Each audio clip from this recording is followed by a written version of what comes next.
Today, let's talk about Shettihalli Church. It is India's only floating church which is located in Karnataka. For 4 months of the year, the Hemavati River in Hassan District of Karnataka is home to a haunting apparition. Just across from the riverbank at Shettihalli village is a wreath of pointed arches, scalloped arches, parapets, and a belfry that skim the water. Spread across quite a large area, these astonishing remains gaze back at the shore with stoic patience the visible ruins of India's only floating church. Submerged when the Gorur Dam was built in the late 70s, they are the ruins of Holy Rosary Church, which was abandoned when development came a calling to Hassan District.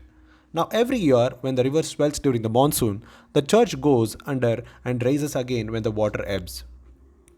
Hassan district was once the seat of Hoysala Empire, which at its peak ruled large parts of South India from Belur as its early capital and Halebeedu as its later capital from 1000 to 1334 CE.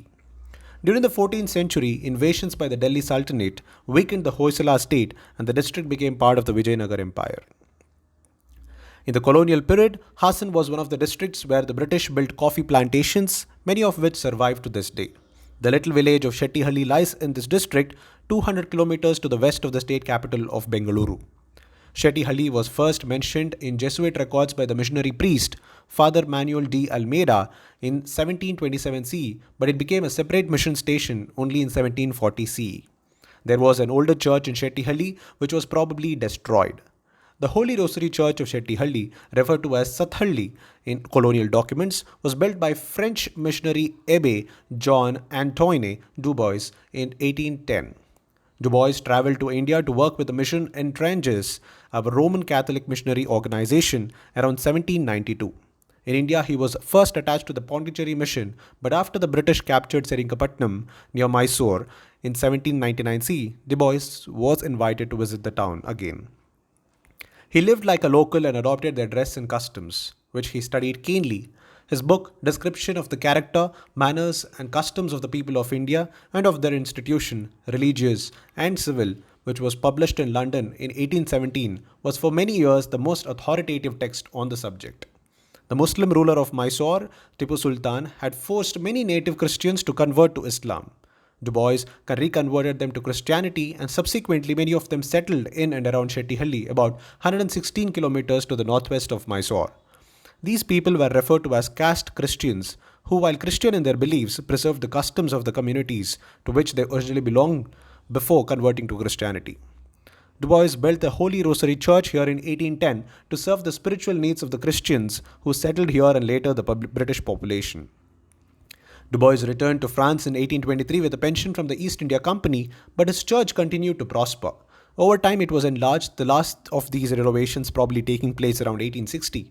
Attached to the main church building was a convent where girls were educated and a dispensary where the poor were treated free of charge. The Holy Rosary Church served Shettihalli and 12 surrounding villages with a combined population of around 1,000. In 1979, the Indian government decided to dam the waters of the Hemavathi River, which was causing repeated flooding. The Gorur Dam created a reservoir, and tracts that included Shettihalli were chosen for this purpose. The villagers were relocated to Marianagar near Arkalgud, Alfonso Nagar near Chandraipatna, and Joseph Nagar in Hassan Taluka. As the water eventually rose and the picturesque village was inundated, 3 Hindu temples were also lost, along with the Holy Rosary Church. The church's roof collapsed in 1982, but large parts of the structure are still standing, periodically drowned by the rising waters, only to re-emerge in the rainy season. The Holy Rosary Church seems to have been cruciform in the shape of a cross in structure. The main entrance would have been from the south, where there is now a large gate. When possible, churches generally face east, with principal access on the west, so the layout of this church is unusual. All the walls connecting the southern gate to the rest of the church and what would have been the nave, where the congregation is gathered during the services, are now gone. So the gate now stands alone. Inside the southern gate, on either side, are 2 alcoves. These may have contained receptacles for holy water. Most of the transept, the point where the 2 wings of the cruciform structure intersect, forming the left and right arms of the cross, with its pointed Gothic arches, is intact. So are some portions of the raised altar. Behind the apse, the church's steeple or belfry is largely extant as well. The roof of the steeple is gone, although the truss supports, here in the form of triangular projections, that remain intact. On the truss supports, flowery stucco ornamentation is still visible. Similar ornamentation, especially on the gateway arches, also survives. Inside the shell of the belfry, there appears to be what looks like an arrangement by which a bell would have been suspended. To a visitor today, the scalloped arches of the church may make it look more like a mosque than a church. Scalloped arches are a feature typical of Islamic architecture and not commonly seen in churches. So, what are they doing here? One possible explanation that is that this is a small church, and since Shettihalli village in Hassan District is not a place of great importance, the architect was probably given a free hand and allowed to improvise. Also, in many areas where a Christian church was a relatively new arrival, elements of the religion it sought to replace, as well as local architectural conventions, could be added to a church building to introduce an air of familiarity and comfort. These particular scalloped arches could have been copied from one of many Islamic structures found in around Hassan and Mysore. Another explanation might be that the design of the church was sent by an architect not present on site to be executed by local masons who inadvertently changed the orientation and added elements to the structure as they saw fit. Regardless, there is no doubt that the Holy Rosary Church was, and in many ways still is, quite an intriguing structure. It is surprising that in spite of the annual dunking it receives, so much of the church is still standing. Locals say that a mixture of eggs and jaggery was used as mortar. While this may seem strange today, it was not usual for that time. For Lucknow's famous Bada Imambra, for example, dal or lentils and gum arabic were used as mortar. Whatever the formula used here, it certainly seems to be durable. With a source of water close by, plenty of trees and vast open spaces, Shettyhalli is full of birds, many of them around the church.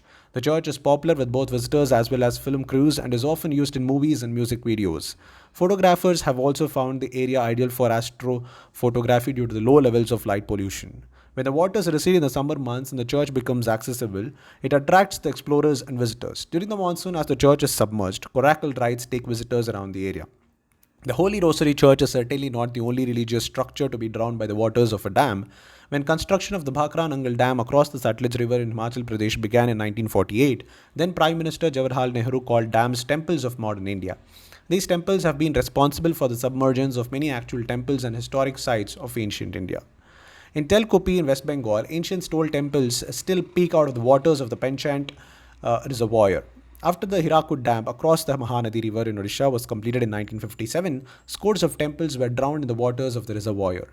Interest in these temples has been rekindled after Deepak Kumar Panda and Surya Panigrahi, senior office bearers of Indian National Trust for Art and Culture Heritage, which is called as INTAC, discovered two ancient rock edicts from the Padmaseni temple in Padmapura in the submerged area of the Hirakud Dam in June 2014. The reservoir also led to the formation of the curious Cattle Island. Abandoned cattle, which stayed on the top of a hill when it became an island as the waters rose, have been living without any human intervention for more than 50 years. They are now wild, larger than domesticated cattle, very swift and almost all white. Attempts to catch up then have been unsuccessful. When Egypt decided to construct the Aswan Dam, the temples of Abu Simbel were dismantled in 1968, moved and reassembled at a distance from the original site. It was a Herculean effort that took 5 years, but it was done all the same. It is a pity such efforts are not taken in India, where we have all too often watched as religious and other archaeological sites literally slink into oblivion. Thank you so much for listening to this beautiful video. I hope you have a fantastic time knowing all this knowledge about Shettihalli in India. Thank you.